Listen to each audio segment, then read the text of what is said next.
And off we go with the next level. Now, make sure you're taking notes. I have sent out the book to anybody who paid me. They went in the post today. So make sure you're taking your notes. And when you get your book, if you're buying a copy of the book, then amalgamate that with the book. The book's very readable.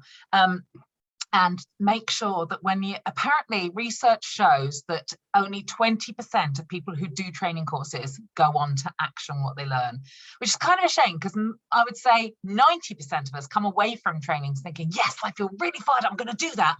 And then life gets in the way, or something bad happens and you feel a bit crap, and you end up not doing it. So I say here and now, be one of the 20% who actually goes away and does let's make it better than 20% on these calls.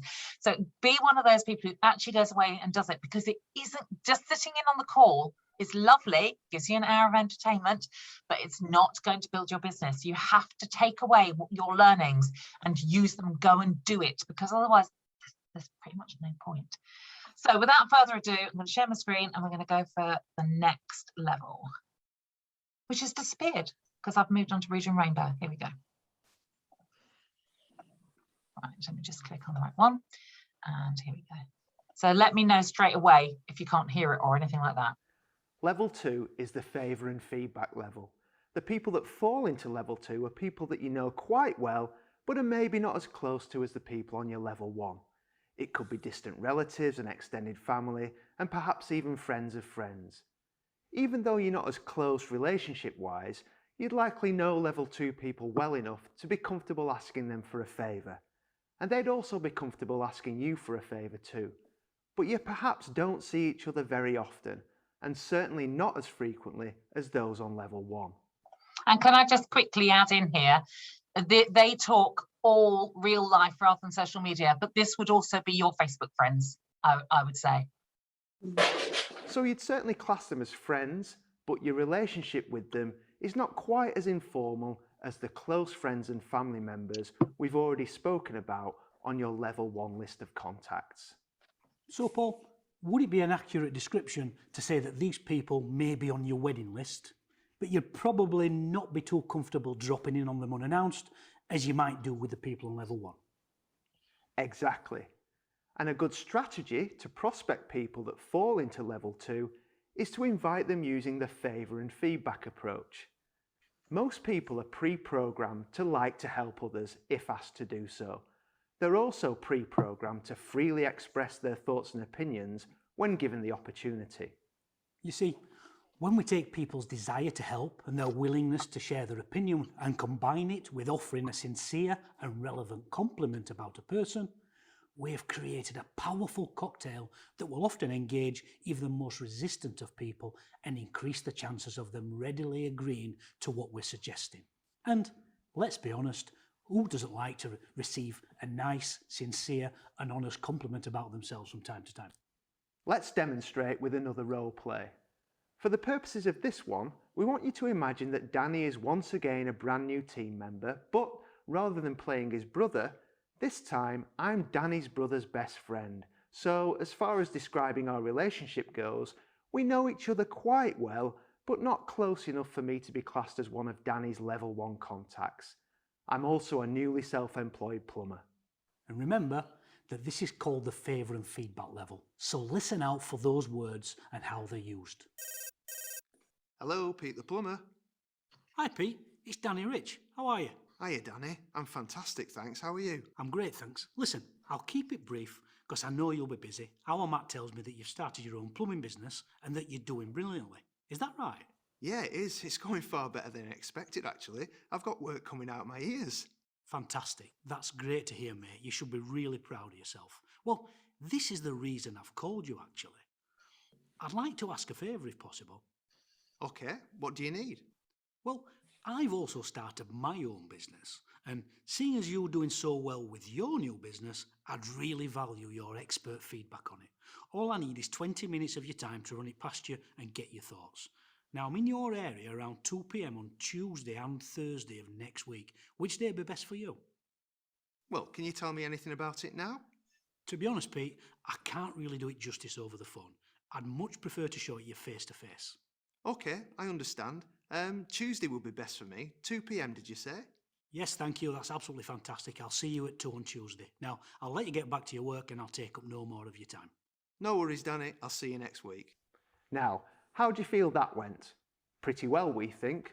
Conversation flowed naturally, and I, as Danny's prospect, I wasn't suspicious, wary, or alarmed by either the approach or the language that he used.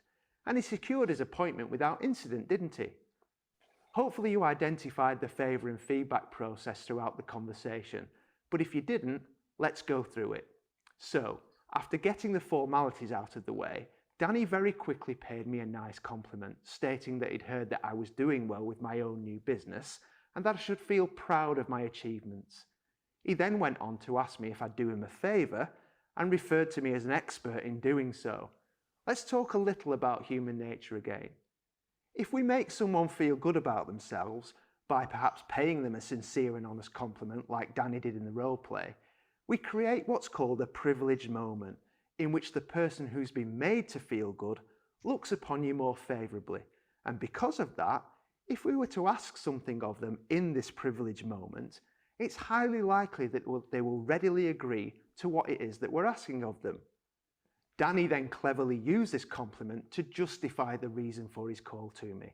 So, having made me feel good about myself, I was much more open to agreeing to what it was that he was asking, namely to do him the favour of giving him my honest feedback on his new business. Level 2 contacts are less likely to ridicule you for your language and your behaviour than those on level 1, simply because they don't have the kind of close relationship with you that gives them the licence to do so. That said, we still need to be as elegant as we can be with our approach in order to be able to create those conditions that open them up to us being able to share information and collect a decision, which the sincere compliment, favour and feedback approach does really effectively. Did you also notice how I appeared to be in a rush and immediately offer reasons why I'd make it a quick call? Because I knew Paul would be busy. It's important to take control of the call and to keep the call brief. My absolute one and only goal here is to set up an appointment to show Paul my business presentation. The last thing I'm wanting to do is to get into a long conversation, inviting Paul to ask me more questions, making me lose control of the conversation and likely leading me into saying too much, which might ruin my chances of getting my presentation in front of Paul. Danny used a great line in there which ensured that not only was it a quick call, he didn't get drawn into having to explain his new business over the phone without any supporting tools. If you noticed, when I asked him to tell me more about it, he skillfully deflected my question by saying, "To be honest, Paul, I can't really do it justice over the phone. I'd much prefer to show you face to face." Yes, it's common for new team members to do brilliantly with level 2. They make the call, use the favour and feedback technique, get the appointment in the diary, and then, at the very end of the call, the prospect asks them, "Can you tell me a little more about it?" At this point, in their naivety, they attempt to explain the new business without any supporting tools, which can lead to the prospect jumping to conclusions or prejudging what the business is about and making a decision about it on the phone, without seeing the full information or facts.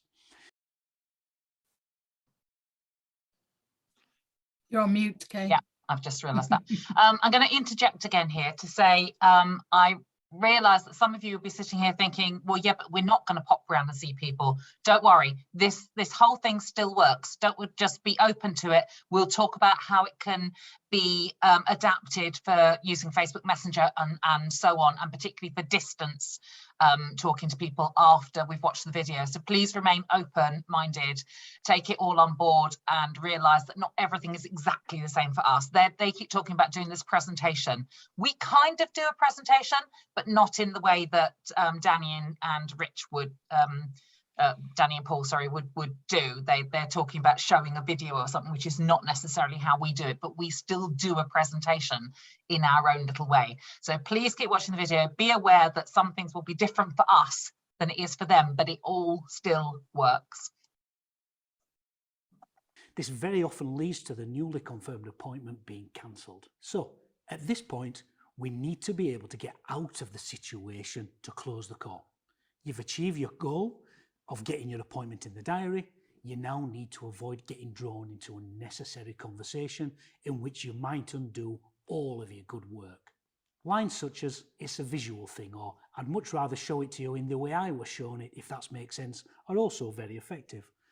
But my personal favourite is, "I can't do it justice over the phone," as it gives you a great reason not to expand on it, yet I also feel that it creates a little bit of intrigue with the prospect. Now, when it comes to level 2, you may be thinking to yourself, so in order to be able to pay them a sincere compliment, am I advised to only approach people who have their own business? And the answer to that would be a definite no. You can find many ways to pay people a sincere compliment. The key is to use a compliment that justifies you asking them for their opinion. If I'd have approached Pete and simply said, "Pete, I've started a new business and I need your opinion on it," he's likely to wonder to himself why I value his opinion so much. But by initially justifying my reason for calling him, in particular, by saying that I'd heard he was doing so well in his business, so I'd value his opinion on my business, it makes absolute sense to him. So it would be great if you could do this with every person that you approach on level 2 and above. If you can firstly pay them a totally sincere compliment that justifies why you value their opinion, then you stand much more chance of them agreeing to see your business presentation. Now, here's a tip for you. If you're struggling with this and finding sincere compliments in particular, try this technique.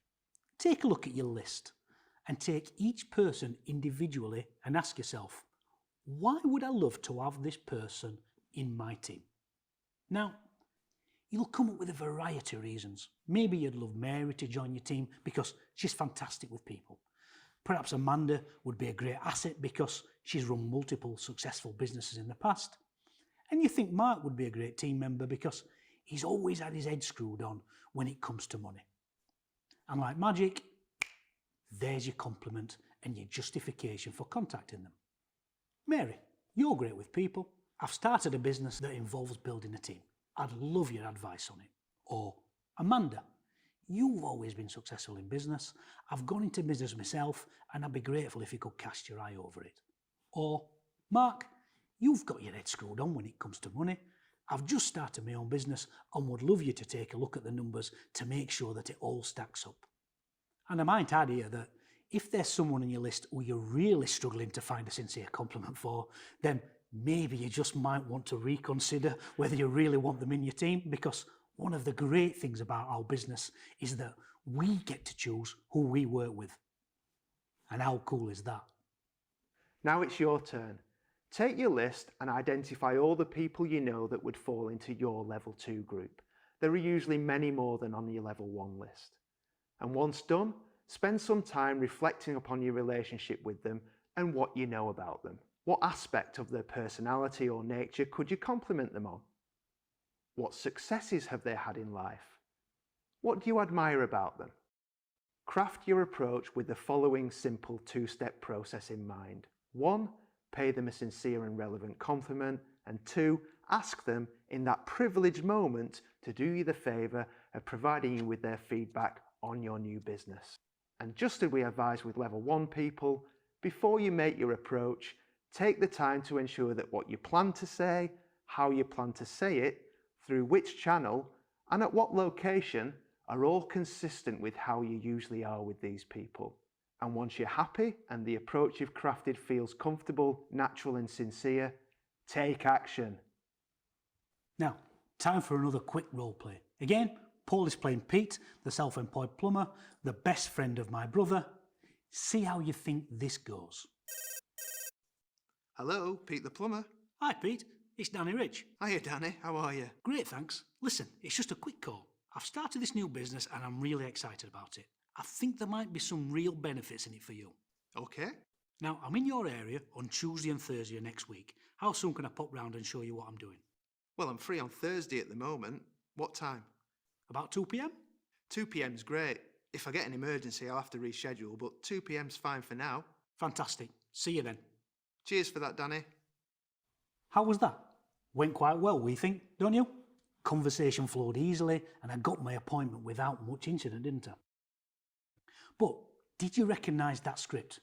It was the generic network marketing script that I used earlier on level 1 when I was brand new and Paul played the role of my brother. If you remember, it was an absolute disaster and Paul gave me all sorts of stick and resistance, resulting in me quickly losing my composure and any control of the situation, ending with me coming away without an appointment and my confidence badly dented. This time, for some reason, I'm sure you'll agree, it worked much, much better. Why do you think that is, Paul? We touched on it earlier, Danny. It's because in this scenario, as a level 2 contact, our relationship is not as close as it was when I played your brother, a close level 1 contact, simply because our relationship is just that little bit less close and more formal, if you will, than level 1 contacts. It's not really appropriate for me to respond to you with ridicule like I did previously. In the vast majority of cases, level 2 contacts simply don't have the license to do so. You see, this is a great script used in the right context. A major problem with network marketing is that when we recruit new team members, we get them excited about their future and release them into the world to target their level 1 people, their family and friends. Yet we're often guilty of arming them with a generic level 2 script, and we wonder why the two don't marry, and we invariably suffer early rejection. We then try to help them by saying that they're going to get loads of rejection and they need to toughen up, and we use words like perseverance, persistence, tenacity and determination. Yet, if you've been with your business for a while, think about when you first started your journey. Would you say that you're now much better at dealing with rejection than when you first started? Of course you are. So why do we consistently set people up for a ton of rejection when they're at the most vulnerable and probably still in the "I'm giving this a try" stage? We like to use this example. Imagine that you've decided to take up boxing, so you head down to your local gym and the trainer welcomes you and says, "Okay, put on those gloves and step into that ring. Have a fight with that fella in there. Now it's called Mike Tyson and he's going to punch you in the face over and over again. Now, it's going to sting a little at first, but get used to it. The sooner you can learn to deal with that, the better." Now, hopefully you've had a little smile to yourself at that, because you see how ridiculous that would be, to step in the ring with one of the greatest fighters of all time without at least first learning to avoid taking unnecessary punishment. But hopefully you also see how we often do the same thing when we throw new people to the wolves without necessary preparation for the rejection they're going to inevitably encounter. Paul, you've got a great level 2 example, haven't you? Would you mind sharing it to bring level 2 to life? Sure. When my eldest child first started school, it opened us up to lots of new people, parents of the children in the same class who we'd never met before. And as you stand there in the playground in the morning, over time new relationships begin to grow. Now, I'd had my business for a couple of years by this point, and I was working from home, so I would walk my son to school with my wife. It was mainly mums, so my wife started new friendships with the other parents much faster than I did.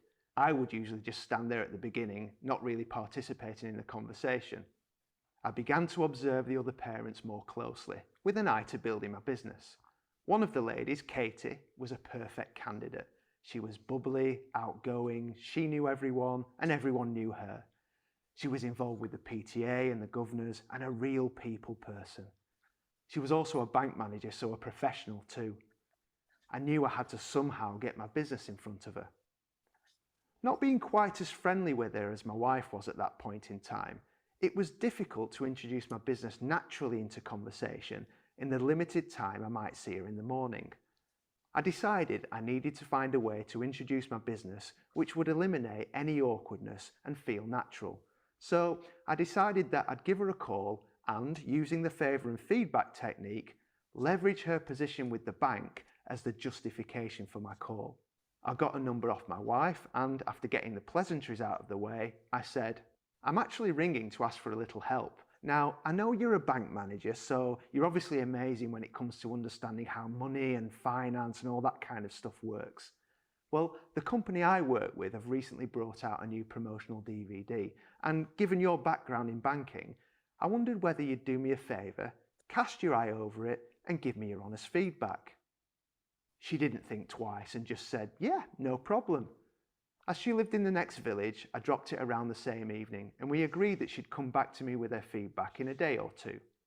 The next morning, as I walked into the schoolyard, She marched up to me with the DVD in hand and said 5 words I would never forget. "Paul, I can do that." "Oh wow," I said, as innocently as I could. "I didn't think you'd see an opportunity in it. What else do you need to know?" And she had a couple of questions which I answered over a coffee, and she joined my team that same day.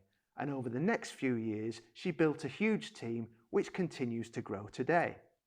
You see, in this scenario, Paul's one and only goal was to get Katie to watch the promotional DVD, regardless of the outcome. Remember, as stated previously, our role is to simply to do 3 things. Show them what we do, show them how we get paid, offer them the opportunity to give it a go. And by first paying his prospect a sincere, relevant compliment and then asking a favour of her, Paul massively increased his chances that she would do what he was asking of her. And, as he's just demonstrated, it paid off handsomely for him. So Paul, Katie obviously saw an opportunity for herself before you'd even got to the 3rd step of asking her if she wanted to give it a go. That's not always going to be the case, is it? So how would you have handled it if she'd simply done as you'd said, i.e. simply critiqued the video and maybe come back to you with a list of potential improvements? You've done the first 2 steps. The DVD showed her what you do and how you get paid, but how would you have offered her the opportunity to give it a go? You're right, Danny. Fortunately, Katie saw the opportunity for herself and practically asked to join, but that's not always going to happen. If she had just come back with a list of improvements, I would still make sure I offered her the opportunity to give it a go. I could have perhaps said something like, "Thanks for the feedback, Katie. I really appreciate it. Hopefully you also picked up on the fact that we're promoting a part-time business opportunity. I'm curious, did anyone you know spring to mind that it might be a good fit for whilst you were watching? A friend, family member, or a work colleague perhaps? In fact, if I can be direct, Katie, is there any level of interest from you at all?" Love it. I like the way that you almost make it an afterthought, asking her if she saw an opportunity for herself, like you'd not even planned to ask her initially. Yeah, I think of this as a 2-step process. Firstly, I take a soft, indirect approach by asking her if it would be a good fit for anyone that she might know, but then quickly make it more direct by asking her outright. Whether she does see anything in it for herself is largely irrelevant. I've achieved my goal of sharing the information and collecting a decision. And that is exactly the point. Paul has a list of people who he needs to share his information with and collect their decision. Simple as that. Now, I'm sure that if you've not been in network marketing for too long, you probably look up at the leaders in your company and aspire to be like them, or at least to get to the level that they have risen to. And it can be daunting to look at how far away into the distance they appear to be. But I want to share something with you. Every leader in your company and every successful distributor, representative or consultant in the industry as a whole, they have a number. This number being the number of people they've spoken to about their business before they reach their current lofty position. Now, don't misunderstand what I'm saying here. I'm not talking just about the number of people who have joined them as a team member or as a customer. I'm talking about the number of people with whom they've shared the information and collected a decision, regardless of whether they joined, bought, or otherwise. Now, the unfortunate thing about this number is that, of course, you don't know what the number is until you get there. But what if you did? Let's reverse engineer this for a moment. What if I had a crystal ball and I could tell you that your number, without shadow of a doubt, is 200? That is, as soon as you've shared your opportunity information and collected a decision from 200 more people, regardless of whether they join or not, you'll be at the level of those great leaders in your company. Now, think about this. If I could do that, and let's say that 200 is your number, how quickly would you be able to speak to your next 200 people? Would it be 1 person a day for 200 days, 10 a day for 20 days, or could you speak to 200 people tomorrow? How many people would you let walk past your home if you knew that merely stopping them and offering them the opportunity would get you 1 closer to your target of 200? One thing I know for certain is that you probably speak to your next 200 people a darn sight faster than you were doing beforehand. And this is because suddenly your mindset would change and you'd actually be focusing on what matters the most in our industry, which is the number of people you're speaking to rather than the number of people who say yes, which you might possibly be doing at the moment. So do it, because I can tell you that I have got a crystal ball and I have seen your number and it is 200. So how quickly can you speak to your next 200 people without letting their response negatively affect you? Powerful stuff, Danny. As you point out, another hurdle this mindset would eliminate would be team members' attachment to the outcome of asking for a decision.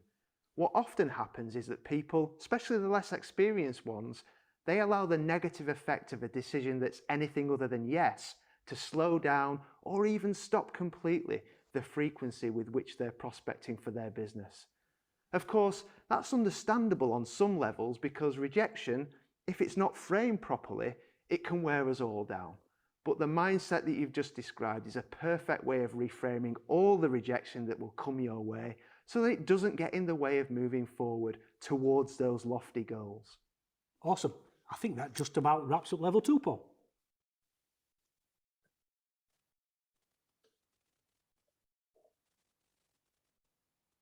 There we go. So anybody want to say anything straight off, or shall I start covering the similarities and differences? Go for no. Speak somebody who's been in a LIT program before. So LIT is Leader in Training. Wendy's done the Leader in Training program before, so she knows a lot of this stuff. So much of it is the number thing. I learned this from the 5 levels, and those of you who've been on LIT trainings and stuff will know I talk it all the time. Not too early on in the process, but a bit later on I say to you, if I could tell you today that if you spoke to another 58 people, you would be a manager, how many would you do tomorrow? Seriously, if I could tell you, right, Dina, if I told you your number, how many people you got in your team at the moment? About 4, isn't it? 1. Oh, 1. Okay, big pardon. Okay, so you've got 1 at the moment. So you probably to have a team, you realistically need to go for 10. I know that the minimum is 7, but realistically you've got to go for 10 because you're going to have some ducks. So let's say 10. To get a recruit, you are not, depends on, when we talk about approaching, I'm not going to count just doing a Facebook post, because a Facebook post is not actually having a conversation with people. If you were to have a conversation with probably, to get 10 people and you've already got 1, so you probably only need to get 8, maybe 9, you are going to have to approach, let's say, 90 people. So your number's 90. Wow. You speak to 90 people, you'll have your team. How many can you do tomorrow? Realistically, how many? You're not going to do 90 in a day, by the way. You might do 9 in a day. Yeah. 9 you or could 10, probably, yeah. You could probably do 90 in 2 weeks. So you could have your team by the end of this month. Now, recruiting has slowed down. Selling has slowed down. It's February. It's a shock for you. It's always like this in February. Shall I tell you, she's been with us a few years as well. This is what February's like. It's a really short month as well. That really doesn't help. However, we've got the offer today, and I do know of something else that's coming, but I'm not allowed to tell you, but it's also really nice. So that will help you with the sales. And sales is a way of approaching people. So the people in your group and stuff, when you're talking to them about sales, don't forget to occasionally talk about joining as well, about sponsoring, because I think a lot of the time we're scared to do that because we don't want to offend. And one of this is probably speaking from my experience rather than yours. One of the reasons I don't sometimes approach people is because I think, oh, they're already really good. Why would they want to do this? Why am I saying that? This job's amazing. This job lets me work from home and take care of my mum. Although I have to say, sometimes I forget she's there for like hours on end. But I'm not a great carer sometimes. But this job lets me do what I have to do, working from home, earning not a bad wage actually. It's not a wage, but you know, my commission and my manager's bonus and stuff. It's a good job, and I like the social aspect of it. I love getting the free who doesn't like freebies? Let's be honest, love the freebies, one of the best bits of the job. So why am I underselling this job? Why am I assuming that because my friend Sue is okay, I'm going to go with my friend Catherine, who is an assistant head, a teacher, it's a real person, Catherine with a K. She is an assistant head at a local school, and I've approached her numerous times. She's had loads and loads of parties, and after the first last 10 parties, the next day I would ring and say, it's all gone through, Catherine, and see you in a week to 2 weeks with all your stuff. By the way, I've got to say it again, I earned £125 at your house last night. Are you sure you don't want to just do this? And every time she'd go, no, appreciate the offer, Kay, thanks very much. I know you'll ask me again next time, but no, it's not for me. And I don't ask her anymore. Every now and again I do, because we've had the conversation quite a few times.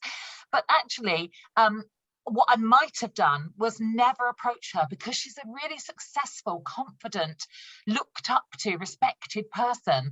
And I might have not been able to go to her because, why would you want to do work? If you are devaluing what you do, particularly if you're in a, you're quite new and you're not earning what I'm earning, you haven't got that, self-confidence that I've gained over the last 6 years, which I really didn't have to begin with, just so you know.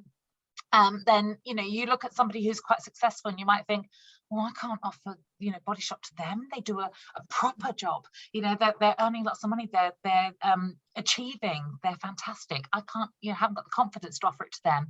Well, actually, do you know what? Somebody else might, and they might join somebody else's team. So if you have to, there's 2 ways that a nervous person, such as myself, can do this. Number 1 is to blame it on somebody upline.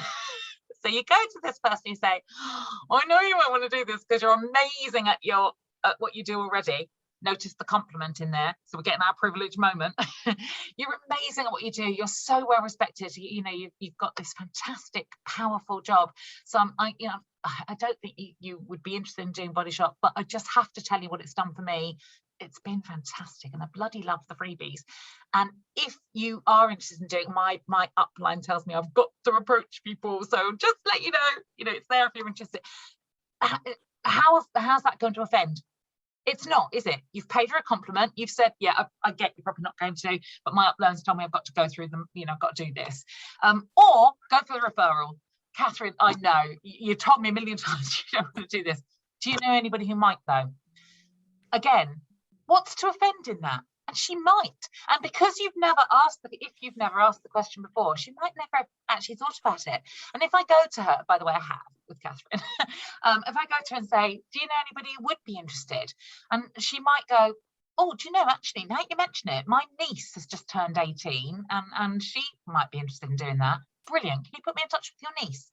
If I hadn't asked, I wouldn't have got anywhere. So just ask. So going through some of the things he said. Now let's deal with the elephant in the room. He persistently talks about meeting people in person. That's not necessarily always possible for us. Where it is, do you know what? Do it. If the person you're talking about is somebody you actually know in person, for goodness sake, go and have a Costa with them, because it's so much better to see them in person. Take a couple of products, obviously, take, a few samples and a few bits and pieces, and actually sit there and have a coffee with them. On a good day. If you're having a crap day, don't do it that day, because it's like with anything else, if you're feeling happy and inspired and like you love your job, then it's going to come over. If you're having one of those days where like life is just shit, I can't do any of this, the last 50 people I've spoken to, by the way, you probably haven't spoken to 50, but that's how it feels, I've all said no, can't be doing with this. It's not the day to do it, because it's gonna, even if you try and hide it, it's gonna come over.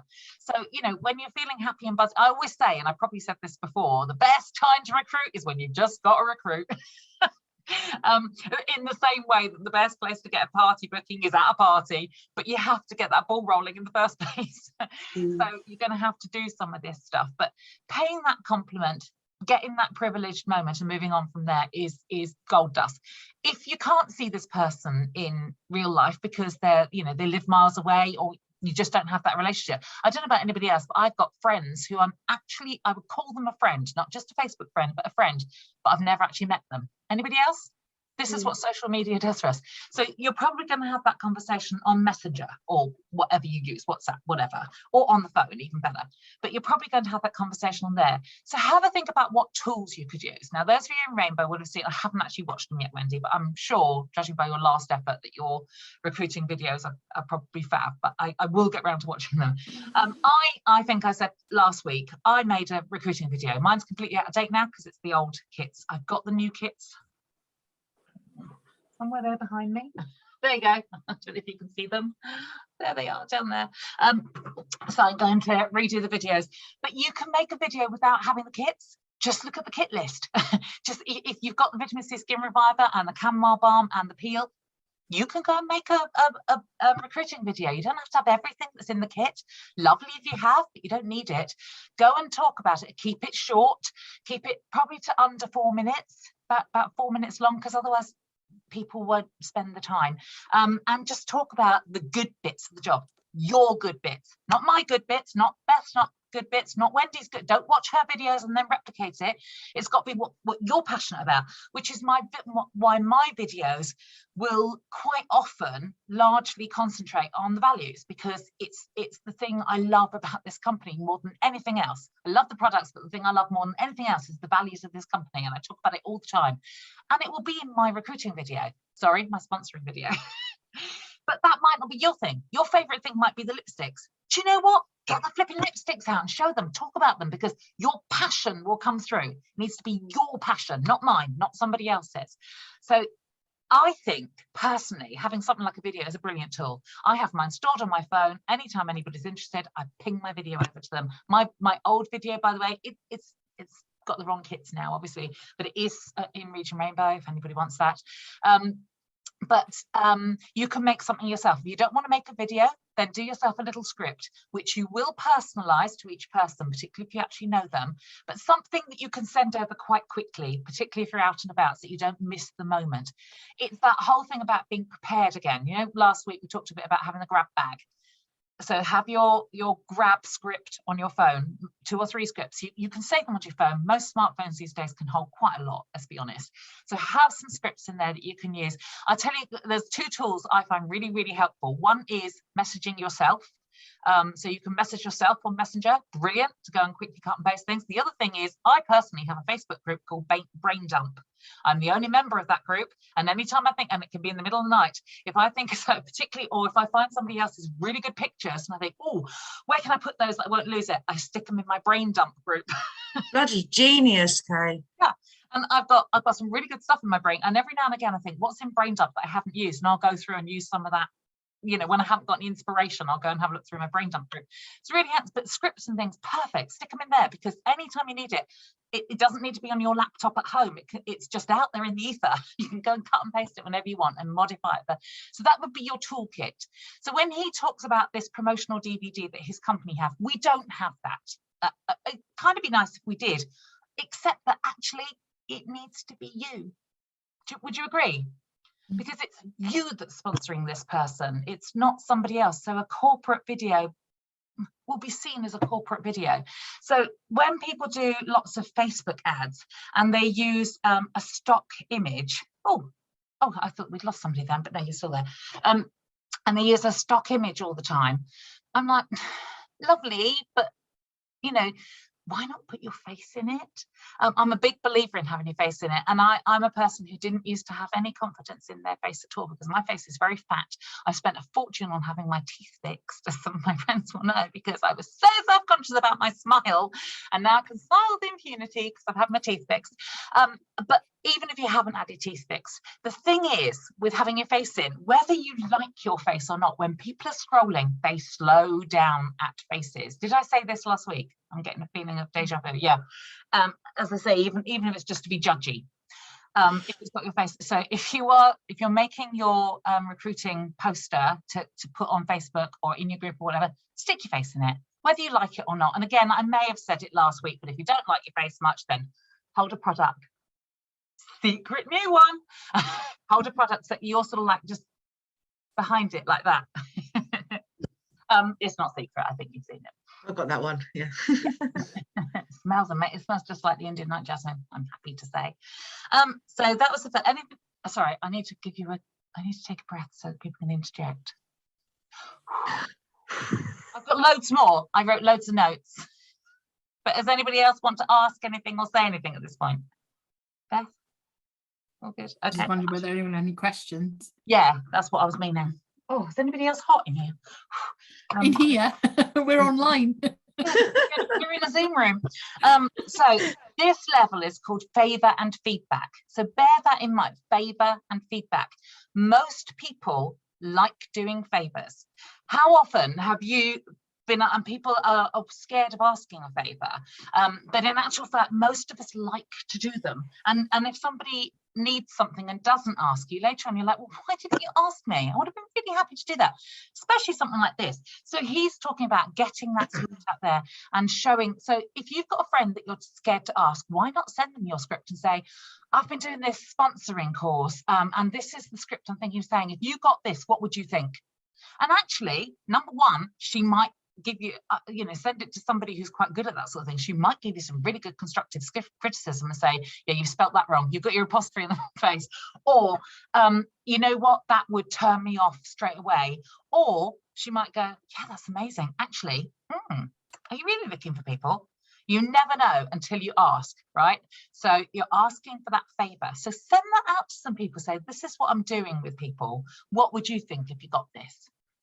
What have you got to lose? And ask them for their feedback. So he said about offering an honest and sincere compliment. We don't compliment enough, and we're even worse at taking compliments, aren't we?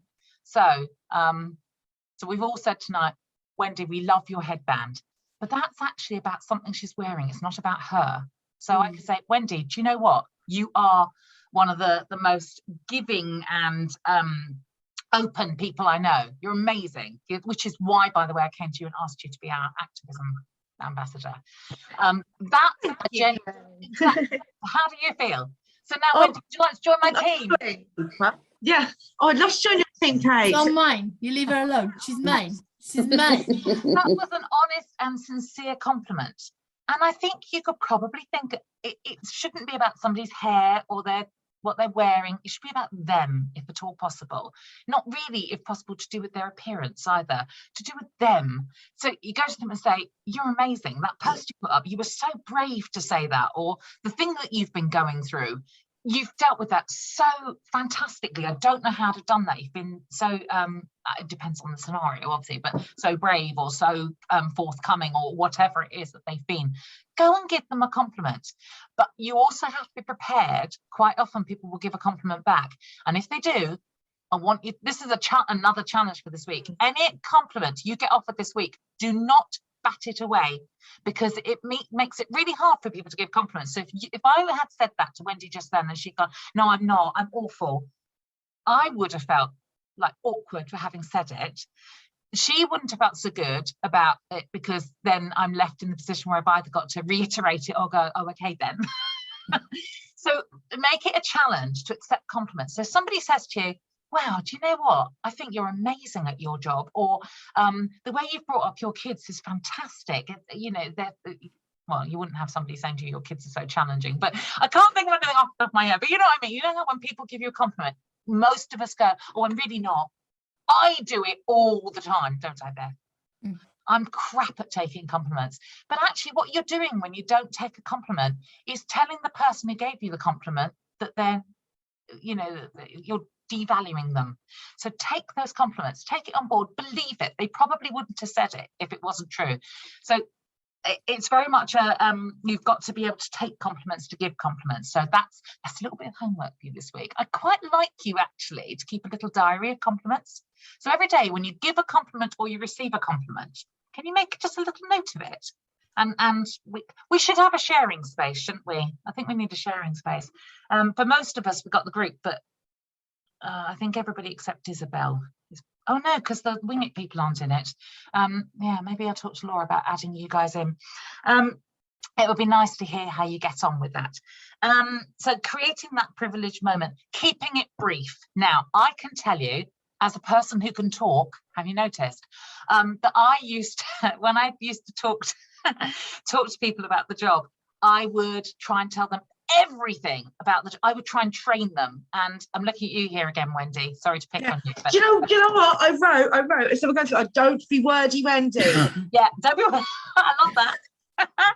Yeah, so it is hard not to, particularly if you're quite fired up about it, to tell them everything. You don't need to train them right now. In fact, keep it as short as possible. If you go on too much, you run the risk of doing the thing that I used to do all the time, which was talking them into the job and then talking them right back out again, because it's just too much information.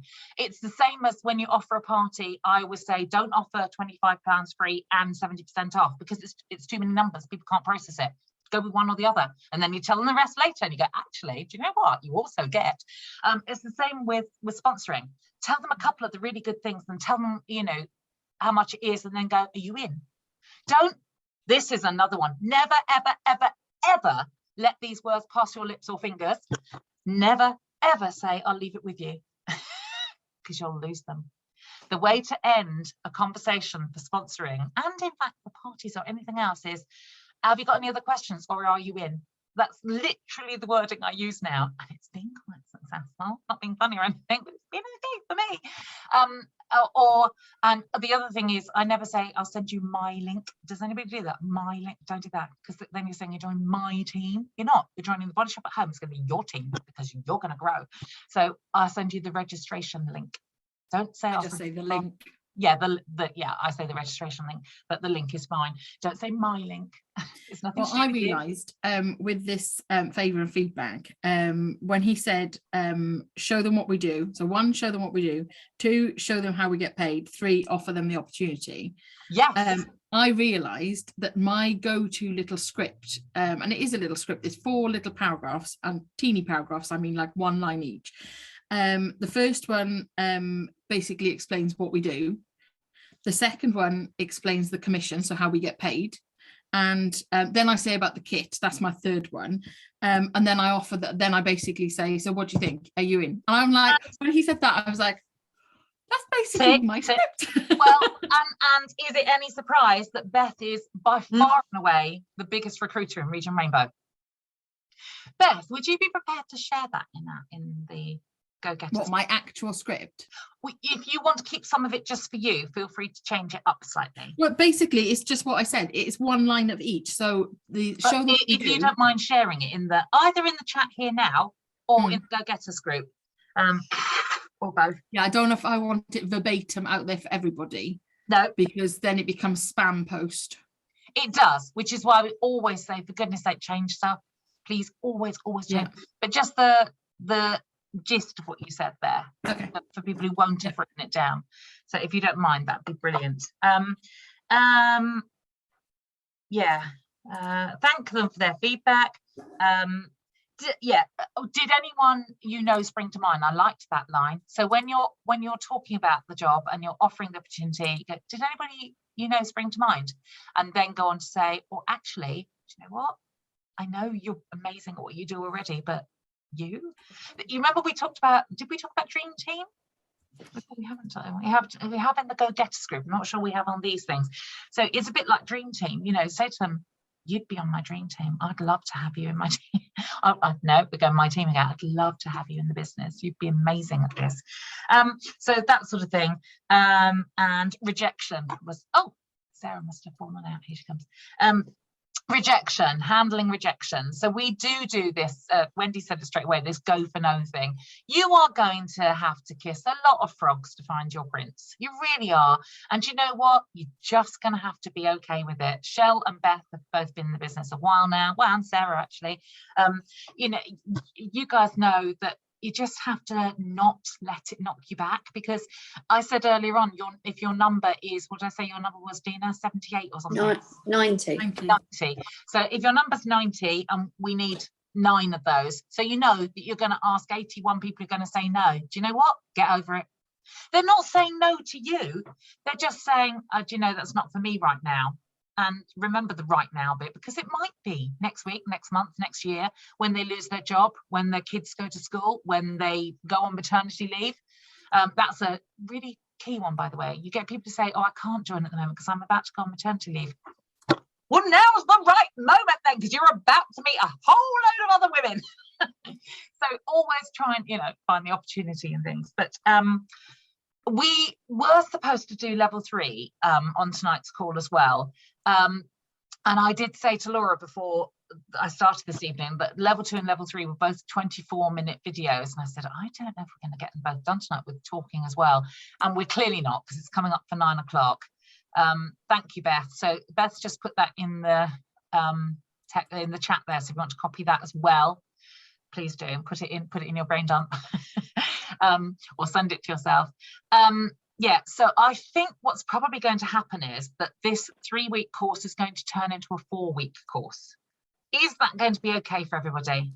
Because what Yes. I don't want to do is chuck so much at you that you haven't got time to deal with it. So we will do level 3 next week, and we will do levels 4 and 5 in the last week, because level 5 is really short, and I don't want to not have the opportunity to waffle on to get you guys to input as well. So I hope that's like, it will be 4 weeks, not 3. However, I have now sussed out how to store the recordings, so I will be able to share them en masse. So yeah, that's fine. I think So- it's really good to have the opportunity to talk as well. So if anybody's got questions, they can, because on the main 5 levels training, when it is Danny and Paul, Yeah. I was going to say Rich then, because you said I know, Rich because it's earlier. his surname, Danny Rich. Oh, confused me. When it is Danny and Paul, it is just them talking at you for X amount of time, and then that's it, because it's their Zoom and not ours. It's then cut off, and it's like woof, and you've had all these ideas, and then you're like, oh. Yeah. So it's really good to have this time to like ask questions and to chat things through as well.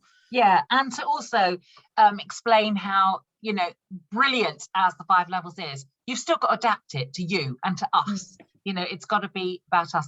So what thoughts come to your minds? What questions have you got at this point? Because we've got like 10 minutes, because we started about 10 past. I'm just creating my brain dump group. Good girl. Well, Does anybody, I have to admit that Sarah and I have a joint brain dump. where you put insults to each other? Yeah, all the time. There's nobody, seriously, nobody got any questions or thoughts? Can you think of who you might put on your level 2 list? So level 1 was easily defined. Level 2 is not quite so easily. Oh, there it is. My lips are so sore. I want to put my lip juicer on. Level 2 is not quite so easily defined, particularly for us, because we're so social media. So obviously he was talking about his brother's best friend, I think it was. So I think you can probably think about, you know, who on your friend, it will be the Facebook friends that you actually know, either in person or have got to know through Facebook. Those people you can properly have a chat with. He defines it as somebody you can ask a favor of, and that's fairly good definition. So who could you ask a favor of? Who could you send your new script or video or whatever it is, your Canva, whatever your pitch is going to be? Have a think about what your pitch is going to be. You're going to need a pitch, and it'll evolve, by the way. You won't have just one. Lots of your level 2 is perfect, Tracy, exactly. So more extensive. So your level 1 would have included, you know, your sister, your best friend, assuming you talk to your sister. No, not everybody does. Level 2 would be extended family, cousins and stuff, maybe old school friends that you still occasionally see, mums at the school gate who you chat to, you know, on quite a friendly basis. You know their name, you've had a conversation with them. Probably not people you've only met once, can't quite remember the name. They're going to be next week's. It could be quite a fun way of doing it. I was talking to somebody the other day about Helen and I's wedding, and when we were sorting out our friends and family into lists, because we had 70, we could have 70 people in the day, so we had an A list, and then we had a B, and we specifically picked a Tuesday because A, it was cheaper, and B, it would wheedle out the people that didn't really want to come and only came because it was a wedding. So we had this A list that were the definite people we 100% wanted to be there, but then we had the B list. So they're your level 1s. Yeah, the B list were our promotable level A's. So when level A's said they couldn't come, we then bumped somebody up from level B. So they'd be your level 2s. But no, but they're friends that we really wanted to have there, but because we had limited numbers and we both got relatively But in terms of 5 levels, they would be in terms of 5 levels, they are the level 2s with some level 1s in there as well. And then we had level C's, and level C's were nowhere near promotable. We had to invite them, but they were only coming for the evening and they never had a bump up. So you could kind of go through your list like that in terms of like, if you were planning a wedding. It's also very personal. So if you think somebody is a level 2, then they probably are. It's as simple as that. You know, could you go and ask them a favor? Could you submit your script to them and say, what do you reckon? If you got sent this, what would you think? That sort of thing. So you've got a few bits of homework you're going to do. So write this down: the compliments thing, giving and receiving, doing your level 2 list, and thinking about your pitch. So are you going to make a video? Are you going to have a really good photo you can send. So I did that photo, which is entitled "Which Would You Choose?" and it's got the 2 kits on there with the 2 different prices. Always, Beth just put it on the bottom of her thing she just sent, actually, always include the price. And I make the price one of the first things I say, because otherwise, you know yourself, probably, if somebody doesn't say how much something is, you're not listening to anything they say until they get to that, because you're thinking, hang on, there's going to be a catch. So do you know what? It's not a catch, it's a bloody bargain. So get it out there straight away. Don't make it, do not get to the point where the person, your lead, we're going to call them a lead, your lead has to ask you, is there something I have to pay? You've said it straight up, and you don't go, I'm afraid the kit is, don't make an apology for it. The kit is amazing. And now we have, just to make it more inclusive, we have 2 kits. There's one that's just £29. There's about 80 something pounds worth of stuff in there. But it isn't just about, you're not just selling a kit here, don't forget. It's not about the value of the kit, but you can mention it. It's about what they can achieve with that kit. If you told me when I bought my kit, I did it in a £30 offer actually, but my £45 kit as it was then, the £49 kit we've just got rid of. When I bought that 6 years ago, if you'd said to me that there would be 1 month, only 1 month when it happened, but 1 month last year, year before last, sorry, 1 month in 2020, I earned £12,000 in 1 month. Now, if you'd told me that when I was spending £30 on that kit, I wouldn't have even thought about it. I wouldn't have given it a moment's thought. I'd have just signed up straight away. I mean, how amazing is that? I bought a motorhome with my peak pay the year before last. It's gone down a lot, I should say. During COVID, we really boomed. It's still fine. I'm still very happy with what I earn. But you know, nobody knows when they sign up for something where it could lead. This, if you ask Beth, because I have done, you know, was it worth your, did you pay full £45 when you joined? 49. 49, yeah, sorry, you were 49. Was it worth the £49? Yeah. So I don't, yeah, exactly. Don't just sell, you're not just selling a kit. You don't want these people to join just for the kit, which by the way, I did. But then because of that, you also don't want to exclude them if that's what they think they're joining for. I joined just for the kit. I had no intention of doing the job at all. And here I am, 6 years later, senior regional manager. So you never know where it's going to lead, but don't just sell the kit, but do mention the price and say to them, it's amazing value. And if somebody ever says to you, what's in the kit? Go, what's in the kit? What's not in the kit? It's amazing. And now, of course, we have these 2 levels. So we are sort of coming up for time. Does anybody have any questions or anything they'd like to interject? Anybody had any success this week they'd like to quickly share? No? Okay, it's February. I'm just going to take a picture. Yeah, smile and put your camera on if you're able to, those of you who haven't already. Brilliant. So there will be 2 more sessions after this one, not just 1. So I'm sorry if that messes with anything for you. But I think it's better to do the thing properly. And as I say, I will put recordings up. So thank you very much for coming on tonight. Go and, if you haven't already taken a screenshot, I will be sharing this one on my main profile any minute now. So do feel free to go and grab that. I don't tag all of you because if I tag everybody bar 1, they'll then be offended. So I tend to just, you know. So go and find it. It's on my profile. You can follow me. My profile's public. If you're not already friends with me, you don't need to friend request me. You can just follow me. And feel free to pick up that picture and go and put it on your own profile. And I'm sure Beth would say the same thing as well. And shout about this training and the fact that you get free training. It's always free training with The Body Shop. It's amazing. So we're doing local training on Thursday, free, and you get a peel for coming for free. I mean, what's not to love? So I will see you all same time next week, hopefully with Laura when she's stopped puking up. And I'll stop the recording.